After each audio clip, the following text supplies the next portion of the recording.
ಈಗ ನೆಹರು ಅವರ ಆಡಳಿತ ಮತ್ತು ಇಂದಿರಾ ಗಾಂಧಿ ಅವರ ಆಡಳಿತ. ಈಗ ನೆಹರು ಅವರ ಮಗಳು ಇಂದಿರಾ ಗಾಂಧಿ, ಸೊ ಇಂದಿರಾ ನೆಹರು ಅಂತ ಬರ್ಬೋದಿತ್ತು. ಬಟ್ ಈಗ ಅದಾದ್ಮೇಲೆ ಗಾಂಧಿ ವಂಶ ಈಗ ರಾಜ್ಯದಲ್ಲೂ ಬಳಸ್ತಾರೆ, ಸೊ ಗಾಂಧಿ ವಂಶದವರು ಅಂತ. ಬಟ್ ಈಗ ನೆಹರುನ ಮಗಳಾಗಿ ಇಂದಿರಾ ಗಾಂಧಿ ಅಂತ ಯಾಕೆ ಬಂತು ಸರ್? ನೀವು ಈ ಪ್ರಶ್ನೆ ಕೇಳ್ತಿರುವಾಗ ನಾನು ಅದ್ರ ಬಗ್ಗೆ ಯೋಚನೆ ಮಾಡುವಾಗ ನನ್ನ ಮೈಯಲ್ಲಿ ಒಂಥರ ರೋಮಾಂಚನ ಆಗುತ್ತೆ. ಯಾಕಂದ್ರೆ ಅದೊಂದು ಸ್ವರ್ಣಯುಗ. ಮಹಾತ್ಮ ಗಾಂಧೀಜಿ, ಜವಾಹರ್ಲಾಲ್ ನೆಹರು, ಸುಭಾಷ್ ಚಂದ್ರ ಬೋಸ್, ವಲ್ಲಭಭಾಯ್ ಪಟೇಲ್, ಮೌಲಾನಾ ಅಬುಲ್ ಕಲಾಂ ಆಜಾದ್, ಅಂಬೇಡ್ಕರ್, ಈ ಥರದವರೆಲ್ಲ ಸುವರ್ಣ ಯುಗವನ್ನು ನೆನಪಿಸ್ಕೊಳ್ಳೋಂಥ ಪರಿಸ್ಥಿತಿ. ಆ ಸುವರ್ಣ ಯುಗದಲ್ಲಿ ಒಂದು ಎಪಿಸೋಡ್ ನೀವು ಇಂದಿರಾ ಗಾಂಧಿ ಅಂತ ಗಾಂಧಿ ವಿಚಾರವಾಗಿ ಕೇಳಿದ್ರಿಂದ, ಒಬ್ಬ ಫಿರೋಜ್ ಗಾಂಧಿ ಅನ್ನುವಂಥ ಒಬ್ಬ ವ್ಯಕ್ತಿ, ಅವ್ರು ಕ್ಲಾಸಿಗೆ ಹುಟ್ಟಿದ್ದು ಆ ಹುಡುಗ ಇಲ್ಲಿ ಸ್ವಾತಂತ್ರ್ಯ ಪೂರ್ವದಲ್ಲಿ ಹುಟ್ಟಿದ್ದು ಬಾಂಬೆನಲ್ಲಿ. ಅದನ್ನು ಒಂದು 7 ವರ್ಷ 8 ವರ್ಷ ಆಗಿದ್ದಾಗ ಅವರು ಅಲಹಾಬಾದಿಗೆ ಶಿಫ್ಟ್ ಆಗ್ತಾರೆ ಅವ್ರ ಕುಟುಂಬ. ಈ ಫಿರೋಜ್ ಗಾಂಧಿ ಗಾಂಧಿ GHANDY ಆತ ಪಾರ್ಸಿ, ನಮ್ಮ ರತನ್ ಟಾಟಾ, ಬಿರ್ಲಾ ಇಂದಾಗೆ ಪಾರ್ಸಿ ಮೂಲದವರು, ಏನು ಪರ್ಷಿಯಾದಿಂದ ಇರಾನಿಂದ ಯಾವತ್ತೋ ಬಂದು ಒಂದು ಕುಟುಂಬ. ಅದೊಂದು ನಮ್ಮ ಒಂದು ಜನಾಂಗ ನಮ್ಮ ದೇಶದಲ್ಲೂ ಇದೆ.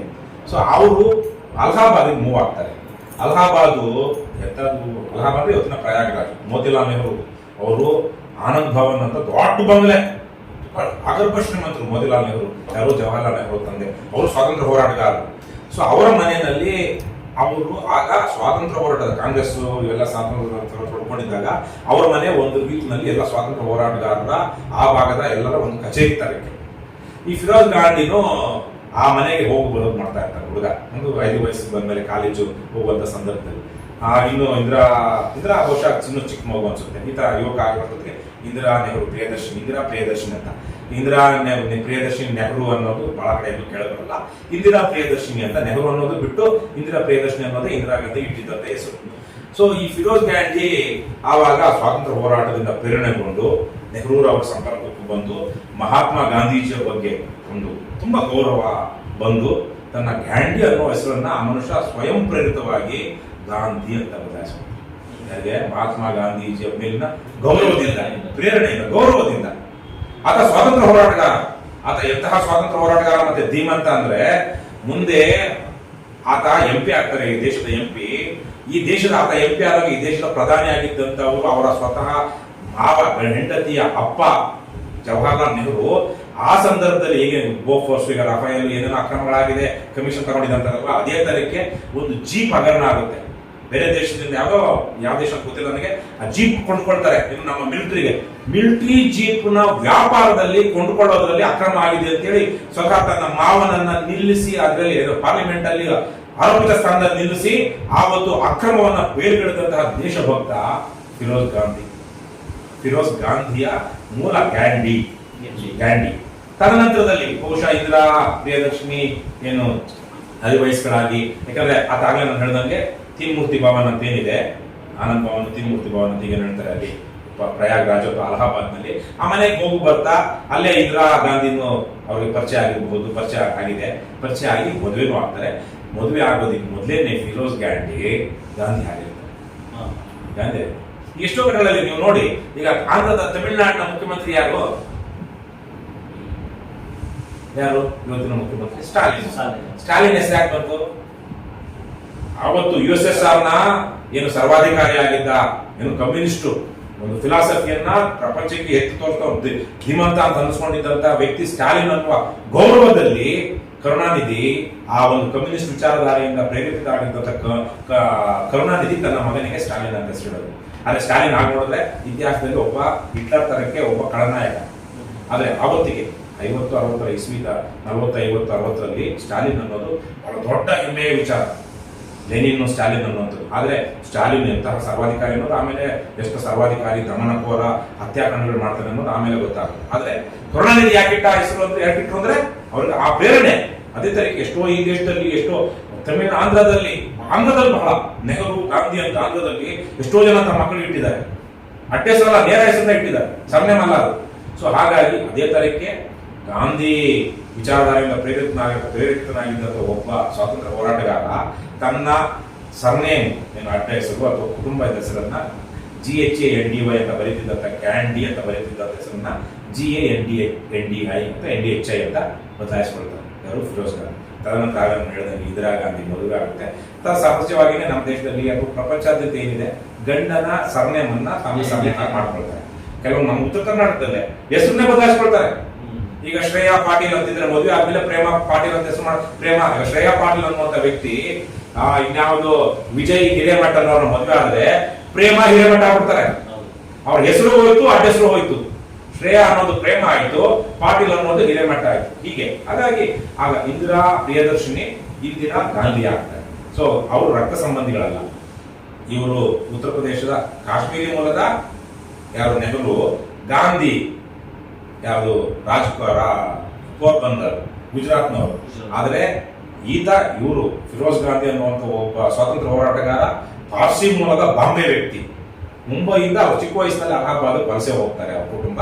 ಹಾಗಾಗಿ ಬರುತ್ತೆ ಇವೆಲ್ಲವೂ. ಅಂದ್ರೆ ಫಿರೋಜ್ ಗಾಂಧಿನೂ ಸಣ್ಣ ಮನುಷ್ಯ, ಬಹಳ ದೊಡ್ಡ ಮನುಷ್ಯ.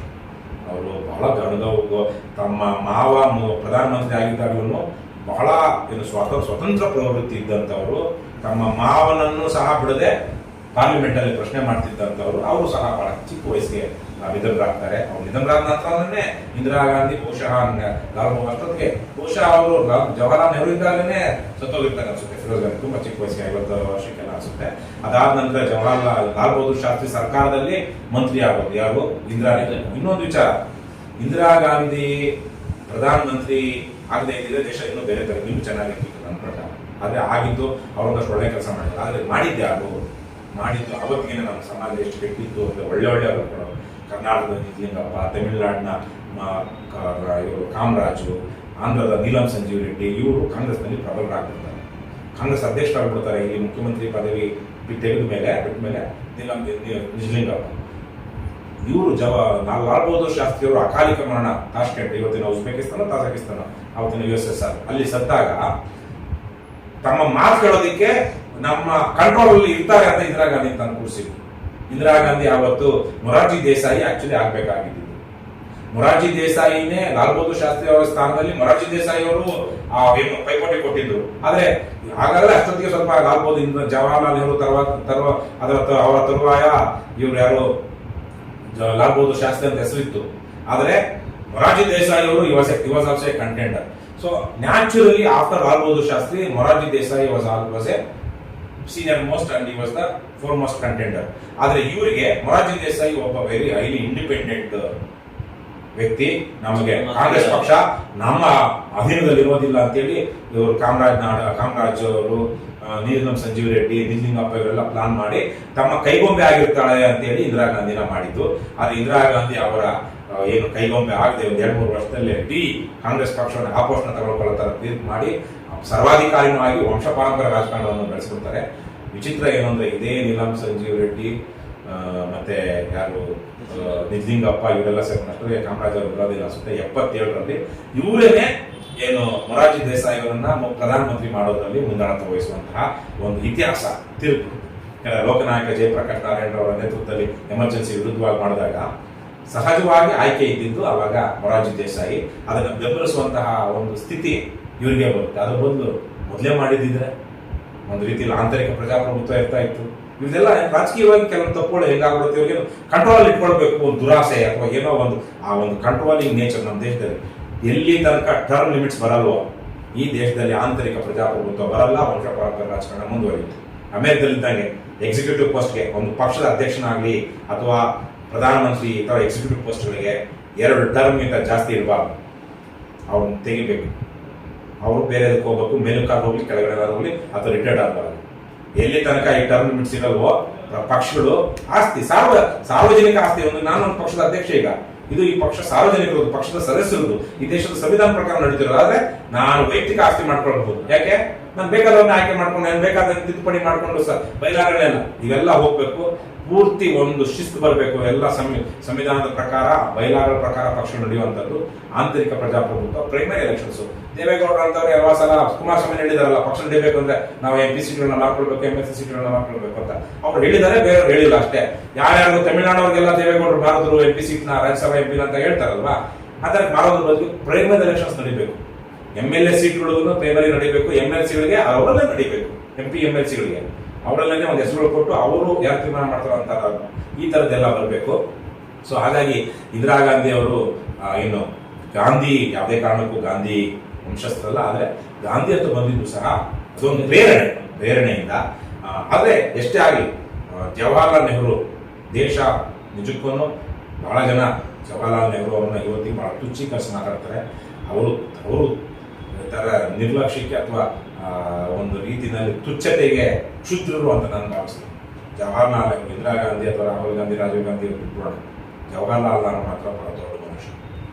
ಕಾಂಡ ಪಂಡಿತ, ವ್ಯವಸ್ಥೆ ಬಗ್ಗೆ, ಸಮಾಜ ಬಗ್ಗೆ ಅವರು ತಿನ್ನೋದಿಗೆ ಗೊತ್ತಿಲ್ಲದಂಥ ಸಂದರ್ಭದಲ್ಲಿ ದೇಶದಲ್ಲಿ BHM, BJP, BML, BGM ಈ ಥರ ಇದನ್ನು ಹಲವಾರು ಸಾರ್ವಜನಿಕ ಸಂಸ್ಥೆಗಳನ್ನ ಕಟ್ಟಿದಂಥವರು, ಯೂನಿವರ್ಸಿಟಿಗಳನ್ನ ಕಟ್ಟಿದಂಥವರು, ವೈಚಾರಿಕತೆ ತಂದಂಥವರು, ಮೂಢನಂಬಿಕೆಗಳನ್ನು ಪ್ರೋತ್ಸಾಹ ಕೊಡದೇ ಇದ್ದಂಥ ಬಹಳ ದೊಡ್ಡ ಮನುಷ್ಯ ಜವಾಹರ್ಲಾಲ್ ನೆಹರು.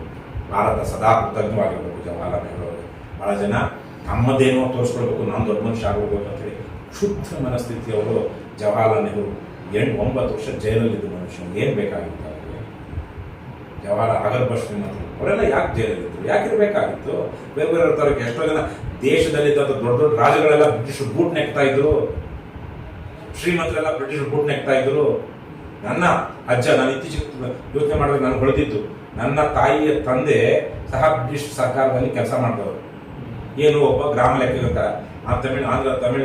ತಮಿಳುನಾಡು ಅವ್ರದ್ದು ಹೊಸೂರು ತಾಲೂಕು, ನಮ್ಮ ಪಕ್ಕದ ಇಲ್ಲಿಂದ ಒಂದು 30 ಕಿಲೋಮೀಟರ್ 40 ಕಿಲೋಮೀಟರ್ ದೂರದಲ್ಲಿ. ಆವತ್ತು ತಮಿಳುನಾಡು, ಬಹುತೇಕ ತಮಿಳುನಾಡು ಮಡ್ರಾಸ್ ಪ್ರೆಸಿಡೆನ್ಸಿ ಇತ್ತು. ಮಡ್ರಾಸ್ ಪ್ರೆಸಿಡೆನ್ಸಿಯಲ್ಲಿ ಏನು ಸುತ್ತ 6-7 ಊರುಗಳ ಗ್ರಾಮ ಇದು ಏನು ಕಂದಾಯವನ್ನ ಕಲೆಕ್ಟ್ ಮಾಡುವಂತ ಏನು ನಮ್ಮ ವಿಲೇಜ್ ಅಕೌಂಟೆಂಟ್ ಇದ್ದಾರೆ, ಆ ಕೆಲಸವನ್ನ ನಮ್ಮ ಅಜ್ಜ ಮಾಡ್ತಾ ಇದ್ರು. ಇವರೆಲ್ಲ ಆರ್ಡಿನರಿ ಜನ. ಆದ್ರೆ ದೊಡ್ಡ ದೊಡ್ಡ ಶ್ರೀಮಂತರೆಲ್ಲ ಏನು ರಾವ್ ಬಹದ್ದೂರ್ ಅಂತ ಹೆಸರು ಬರ್ತಾ ಇತ್ತು. ಬ್ರಿಟಿಷ್ ಸರ್ಕಾರದಲ್ಲಿ ಸೇವೆ ಮಾಡಿದಂಥವ್ರಿಗೆ ರಾವ್ ಬಹದ್ದೂರ್ ಅಂತ ಹೆಸರು ಕೊಡ್ತಾ ಇತ್ತು. ಸೊ ಇಂಥವರೆಲ್ಲ ಬ್ರಿಟಿಷರು ಬುಟ್ ನೆಕ್ತಿರುವಾಗ ಇಂಥವರೆಲ್ಲ ಹೋಗಿ ಸ್ವಾತಂತ್ರ್ಯಕ್ಕಾಗಿ, ಪ್ರಜಾಪ್ರಭುತ್ವಕ್ಕಾಗಿ ಎಷ್ಟು ಸರಳವಾಗಿ ಇವ್ರ ಮೇಲೆ ಗಾಂಧಿ ಇನ್ಫ್ಲುಯೆನ್ಸ್ ಎಷ್ಟಿತ್ತು ಅಂತ ನಾವು ನೋಡಬೇಕು. ಈ ದೇಶ ಇವತ್ತಿರುವಂಥದ್ದಕ್ಕೆ ನಾವು ಬಹಳ ಜನರು ಕೃತಜ್ಞರಾಗಿರ್ಬೇಕು. ಇಲ್ಲ ಅಂದಿದ್ರೆ ಇಷ್ಟೊತ್ತಿಗೆ ನಮ್ದು ಪಾಕಿಸ್ತಾನಕ್ಕಿಂತ ಕಡಿಮೆಯಾಗಿ, ಕೀಳಾಗಿ ಇಷ್ಟೊತ್ತಿಗೆ ದೇಶ 10 ಭಾಗಗಳಾಗಿ ಅಂತಃಕಾಲದಲ್ಲಿ ಹೋಗ್ತಿತ್ತು. ಪುಣ್ಯ ನಮ್ದು ಯಾವುದೋ ಪುಣ್ಯ, ಅವರು ದೊಡ್ಡ ಮನುಷ್ಯರು, ಅವ್ರ ಪುಣ್ಯ ನಮ್ಮನ್ನು ಕಾಪಾಡ್ತಿರೋದು. ಆದರೆ ಅದಕ್ಕೆ ನಾವು ಕಾಪಾಡ್ಕೊಳ್ಳೋದಕ್ಕೆ ಆ ಥರ ಅಲ್ವಾ ಅನ್ನೋದೊಂದು ಪ್ರಶ್ನೆ. ದಯವಿಟ್ಟು ಜನ ನಾನು ಕೇಳ್ತಿರುವಂಥವ್ರಿಗೆ ಗಾಂಧೀಜಿಯ ಬಗ್ಗೆ, ಜವಾಹರ್ಲಾಲ್ ನೆಹರು ಅವ್ರ ಬಗ್ಗೆ ಭಿನ್ನಾಭಿಪ್ರಾಯ ಇಟ್ಕೊಳ್ಳಿ, ನನಗೂ ಹಲವಾರು ಇದೆ. ಆದರೆ ತುಚ್ಛೀಕರಿಸಬೇಡಿ. ಅಯ್ಯೋ ಅವರೆಂಥವ್ರು, ಅವ್ರು ಯಾರು, ಇವತ್ತಿರೋ ಯಾವನೋ ಒಬ್ಬ ಯಾರೋ ಅಯೋಗ್ಯರು, ನೀಚರು ಗಾಂಧೀಜಿ ಬಗ್ಗೆ, ನೆಹರು ಬಗ್ಗೆ ಏನೋ ಹೇಳ್ದ ಅಂತೇಳಿ ನಿಮ್ಮ ಪೂರ್ವಿಕರನ್ನ, ಈ ದೇಶವನ್ನು ಕಟ್ಟೋದಕ್ಕೆ ಕೆಲಸ ಮಾಡಿದಂಥವ್ರನ್ನ, ಹುತಾತ್ಮರಾದವರನ್ನ ತುಚ್ಛೀಕರಿಸಿದ್ರೆ ಬಹುಶಃ ನನಗೆ ಪಾಪ ಪುಣ್ಯ, ಪುನರ್ಜನ್ಮ, ಸ್ವರ್ಗ ನರಕದ ನಂಬಿಕೆ ಇಲ್ಲ. ಆದರೆ ಅದೇನೋ ಇತ್ತು ಅಂದ್ರೆ ರೌರವ ನರಕ ಅಂತಾರಲ್ವಾ, ಗ್ಯಾರಂಟಿ ನಿಮ್ಗೆ ಟಿಕೆಟ್ ಇರುತ್ತೆ.